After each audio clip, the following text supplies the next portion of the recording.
Stop grazing your goats the way your elders taught you. I know that sounds disrespectful. I know that sounds like a young man who does not value what was passed down to him. But hear me out before you close this video, because I am not telling you to stop listening to your elders. Your elders have wisdom that took them a lifetime to accumulate, and you would be a fool to ignore it completely. What I am telling you is this. On the specific subject of grazing, the method, the logic, the assumption that taking your animals out to green fields for hours every day is actually feeding them, your elders are wrong, not because they are bad farmers, because they learned from their elders who learned from their elders, and nobody in that chain ever stopped to ask whether the method was actually working or whether everyone was just doing it because it was familiar. I stopped to ask, and what I found changed everything. 5 years ago, I could not properly feed 4 goats, 4 animals. I would spend 5 full hours, 5 hours of my day in the heat, in the dust, chasing these animals across 40 canal of land, and bring them home, and they would start screaming at me within minutes of arriving. Ma, ma, ma.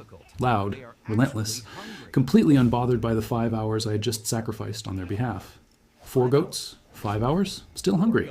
Today, I manage over 100 goats. 100. And my feeding is done in 6 to 7 hours total, not per animal, for the entire herd. Better nutrition, better growth, better milk, better returns, less time, less frustration, less running across fields chasing animals that have no intention of cooperating with your schedule. The difference between those two realities is not experience alone. It is not that I became stronger or faster or more patient. It is that I stopped grazing and started feeding. And those two things, grazing and feeding, sound like the same activity and are not even close to the same activity. Let me explain exactly what I mean. And let me start from the beginning, because the beginning of this story is the reason I understand this so well. The boy who wasted his afternoons. I was studying BS Information Technology. University lectures in the morning, back home by afternoon, and waiting for me every afternoon were my father's 4 beetle goats, and their absolute refusal to make my life easy. We were not a full farming family. We were what I would call rural part-timers. We had a few canal of land that could be cropped, some open space, and my father was keeping a small number of animals, 4 goats, and at that time 2 or 3 buffalo, not as a serious commercial operation, but in the way that many families in our situation keep animals, conventionally, as it had always been done. Graze what you have on whatever land is available. Feed them what is nearby and cheap. Do not invest too seriously because you might need to sell quickly. Do not plan too far ahead because life is unpredictable. This is the part-time livestock mindset, and I watched it up close for years. Not a bad intention behind it, not laziness. Hard work, actually.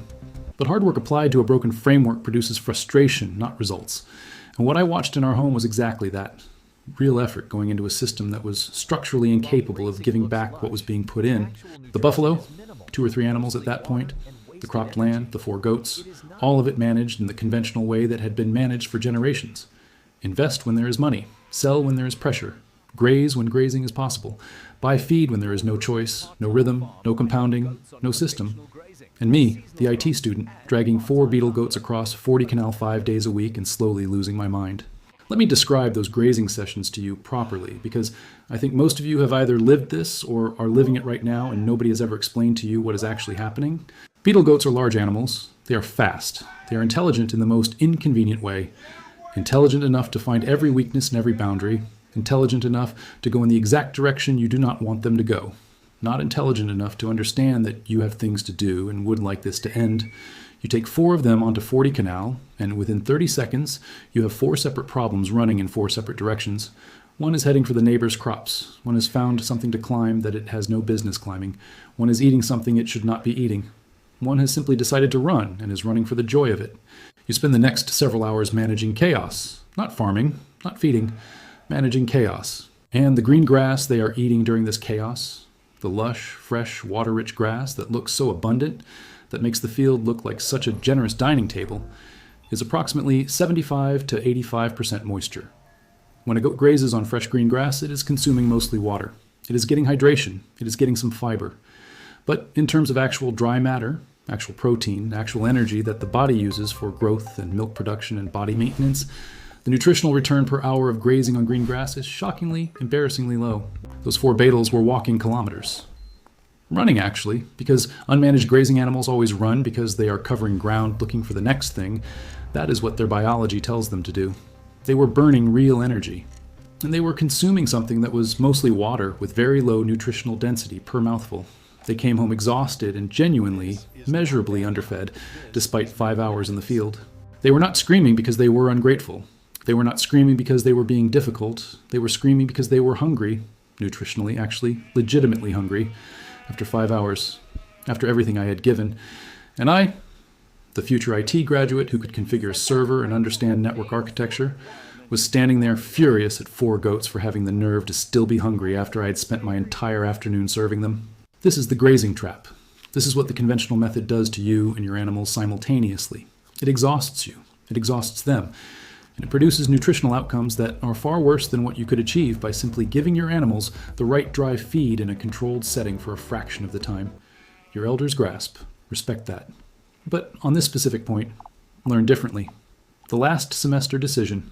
My final semester at university is when the pieces finally locked into place. Everyone around me was preparing for what came next on the conventional path. CVs, job applications, which city offered better starting salaries for IT graduates. The degree was always supposed to be the bridge to a stable salaried position. That was the plan that made sense, the plan everyone understood, the plan that required no explanation or defense. I sat with that plan seriously, really considered it, and what I kept coming back to was not excitement. It was the image of a ceiling. A comfortable ceiling, a ceiling that someone else had set and that I would spend the next 30 years reaching toward. Meanwhile, I had spent years watching a part-time livestock operation leave money on the table every single season.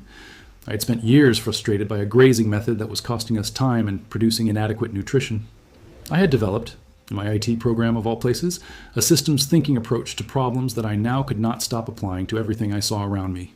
Every system has inputs, processes, and outputs. When outputs do not match inputs, the process is broken. The process at home was broken in specific, identifiable, fixable places. I knew what the fix looked like. I'd been piecing it together for years. I did not apply for jobs. I took the money I had saved, combined it with a clear strategy I had been building in my head across those final semesters, and I started a goat operation. Not 4 animals on 40 canal. 10 proven females in a controlled feeding system. People in my circle did not know what to say. The IT graduate going back to the village to keep goats. The same goats he had been complaining about for years. Some were confused, some were quietly concerned. A few thought it was temporary, that I would realize my mistake and get back on the normal track within 6 months. 5 years later, I have a herd of over 100 animals, land of my own, and an operation that one person, me, one person, manages in 6 to 7 hours of feeding time. No full days wasted chasing animals across fields, no screaming at dusk, no financial instability from part-time commitment to a full-time animal's needs. One person, hundreds of goats, 6 to 7 hours to feed them all properly, and returns that my classmates in their IT jobs are still working toward.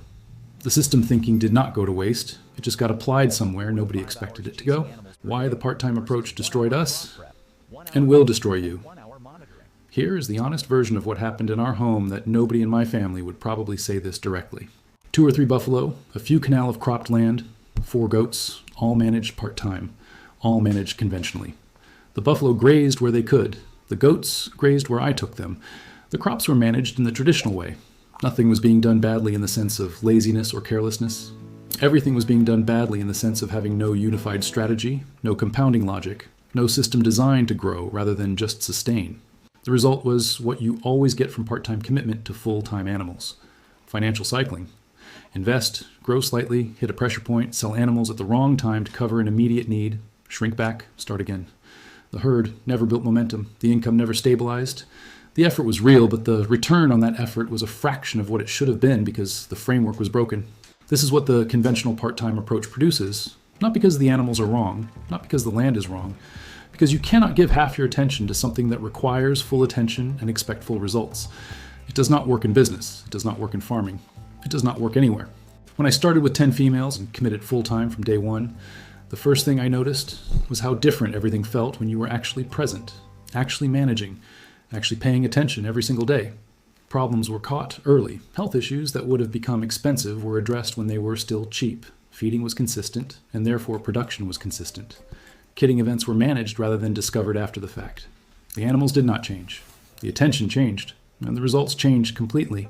Why goats and not buffalo, not cows, not anything else? Let me give you the honest comparison because I have lived on both sides of it. A buffalo costs you 3 to 5 times more to purchase than a quality female beetle goat. The daily feed requirement is enormously higher. The housing space it needs is significantly larger. And what does it give you in return for all of that? 1 calf per year. 1. If that calf is male, your primary income event from that animal for the entire year is structurally weak. You waited 12 months, and the market return on a young male buffalo calf does not compensate adequately for what you spent raising it. A quality female beetle in her prime gives you twins in most kidding cycles. Some give you triplets. She kids twice in 14 to 16 months under proper management. She produces milk that sells at strong prices through direct household relationships that you build over time. She eats a fraction of what a buffalo requires per day. She needs a fraction of the space. And her male kids reach a sellable market weight within 4 to 5 months, meaning your return on investment from every kidding cycle comes back to you in months, not in years. No other animal in this cost category gives you this combination. Low purchase cost, fast reproduction, dual income from milk and meat kids running simultaneously, low daily feed requirement, high consistent year-round demand in any market with a significant population. The goat is not the poor man's animal. That is a story told by people who were keeping goats the wrong way. 4 animals on 40 canal, 5 hours of grazing, screaming at dusk, and blaming the animal for the method's failure. The goat kept properly, fed properly, managed with a real system. Blaming the animals is not the fault of goats. It's the fault of bad management. When goats are kept properly, fed properly, and managed with the right system, they can completely change your life.